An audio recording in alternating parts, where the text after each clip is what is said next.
মোহাম্মদ আসসালামু আলাইকুম। মোহাম্মদ জালাল ইউনুস বাংলাদেশ ক্রিকেট বোর্ডের একজন পরিচালক। সে জালাল ইউনুসকে আমি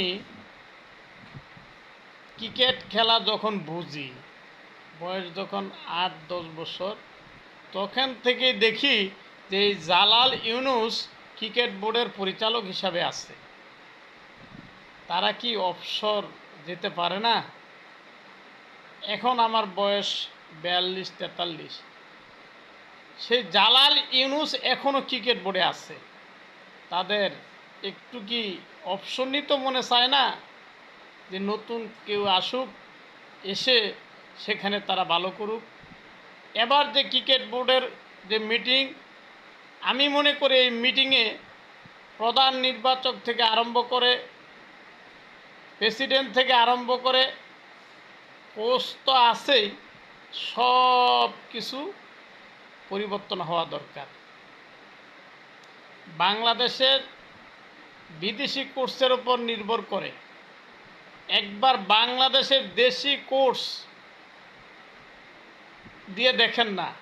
সালাউদ্দিন বাংলাদেশের অনেক বিভাগীয় এবং ক্লাব পর্যায়ে যে কোচিং করান, খুব ভালো।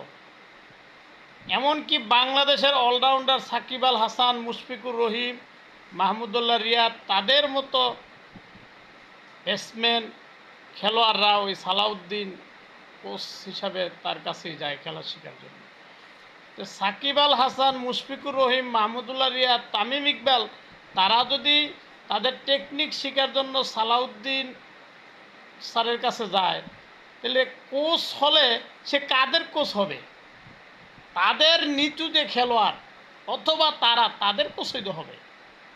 কেন ক্রিকেট বোর্ড খালি বিদেশি কোচ? বাংলাদেশের কোচ নিয়ে দেখে নিবা, খুব ভালো হবে। ধন্যবাদ সকলকে।